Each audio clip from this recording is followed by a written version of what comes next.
కోదాడ నియోజకవర్గంలో BRS party అసమ్మతి వర్గం ఆత్మీయ సమ్మేళనంలో పాల్గొన్నారు. కోదాడ ఎమ్మెల్యే బొల్లం మల్లయ్య యాదవ్కి టికెట్ కేటాయిస్తే పార్టీకి సహకరించేదే లేదని తేల్చి చెప్పిన అసమ్మతి వర్గం 2018 ఎన్నికలలో కేసీఆర్ సూచన మేరకు బొల్లం మల్లయ్య యాదవ్ను గెలిపించుకోవడం జరిగిందని మాజీ ఎమ్మెల్యే చంద్రరావు తెలిపారు.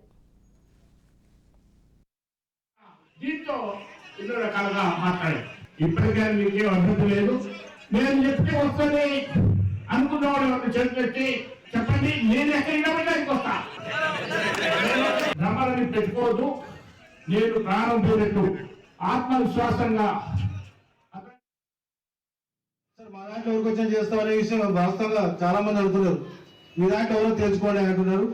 నేను ఒకటే ఒక విషయం చెప్తున్నా, ఇలా బొల్లం వల్ల టికెట్ ఇస్తే నేను ఖచ్చితంగా పోటీలు ఉంటానని, ఏ పార్టీ ఏమైనా చలావ సంగతి ఇండిపెండెంట్ అయినా పోటీ చేస్తానని, మీ అందరి సహకారం కావాలని, మీ అందరి ఆశీర్వాదం కావాలని, ముఖ్యంగా చంద్రబాబు గారి ఆశీర్వాదం కావాలని ఖచ్చితంగా నేను తెలియజేస్తున్నా. నేను మాత్రం పోటీకి నిర్ణయించుకున్నా. ఎందుకంటే నాకు కూడా ఆరోగ్యం బాగాలేదు, నేను కూడా ఏజ్ అయిపోతున్నది. 15 సంవత్సరాలు పార్టీకి పనిచేసాను. నేను ఏది అయినా సరే ఇప్పటికి కూడా కేసీఆర్ గారి మీద గౌరవంతో, టీఆర్ఎస్ పార్టీ మీద గౌరవంతో ఉన్నాం.